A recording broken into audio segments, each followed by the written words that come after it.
سلام. آیا می دانید که در کل تاریخ افغانستان برای اولین بار کی مکاتب دختران را انفجار داد و کی پلها را خراب کرد؟ اگر نمی دانید لطفاً تا آخر با من باشید. احمد شاه مسعود، روایت صدیقه مسعود. داستان زندگی احمد شاه مسعود به نقل قول از خانمش جناب صدیقه مسعود است که با مقدمه احمد ولی مسعود برادرش به نشر رسیده است. صفحه 47. خانم جناب احمد شاه مسعود معروف به صدیقه مسعود روایت میکند: قصاب رویش را به مادرم کرد و گفت دیگ زودپزت را به من بده، همان دیگ بخار را.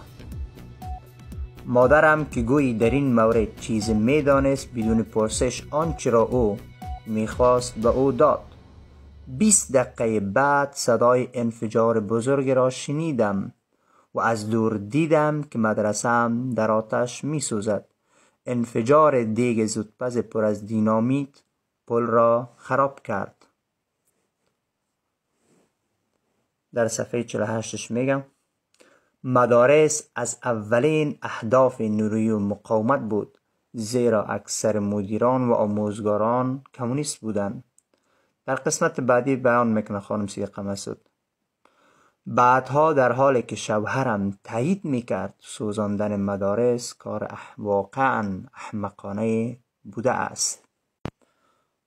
آرزو دارم با این نشان دادن اسناد بر روایت مستقیم خانم صدیقه مسعود، خانم جناب احمد شاه مسعود، مطمئن شده باشین که کی برای اولین بار در تاریخ افغانستان مکاتب دختران را و حتی مکتب خانومش را انفجار داد و کی پلها را خراب میکرد.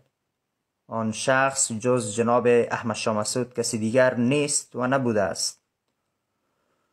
و سوال اینجاست، همان رقمی که خود جناب احمد شاه مسعود میگه این کارم واقعا احمقانه بود، چطور یک احمق، یک کسی جنایت میکنه، یک کسی که مکاتب را انفجار میده، ضد آموزش و پرورش و ضد تعلیم و تربیه زنان است، قهرمان ملی لقب میگیرد؟ توف لعنت بر روی کرزی میفرستیم که به این جنایتکار تاریخ، به این دودمنش، به این کسی که چنین جنایت وحشیانه و چنین ضد تعلیم و تربیه و آموزش پرورش بده، لقب قهرمان ملی را به او میدهد. دوستای عزیز وطندارای گل، این اسناد تاریخی است که نه نقل قول ما است نه نقل قول کدام خارجی. مستقیم خانم جناب احمد شاه مسعود معروف به صدیقه مسعود روایت میکنه. پس حالا قضاوت با شماست که آیا احمد شاه مسعود جنایتکار ملی است، انفجارگر ملی است، یا قهرمان ملی یا خائن ملی؟ اینها را همه در کامنت بنویسین و لطفاً این کلیپ را بدون تعصب و حب و بغض متوجه باشین و این کتاب را هم تهیه بکنین، بخوانین تا آخر. خیلی داستان ها، خیلی واقعیت هاست که شما نمیدانید در این کتاب ذکر شده به روایت خانم صدیقه مسعود.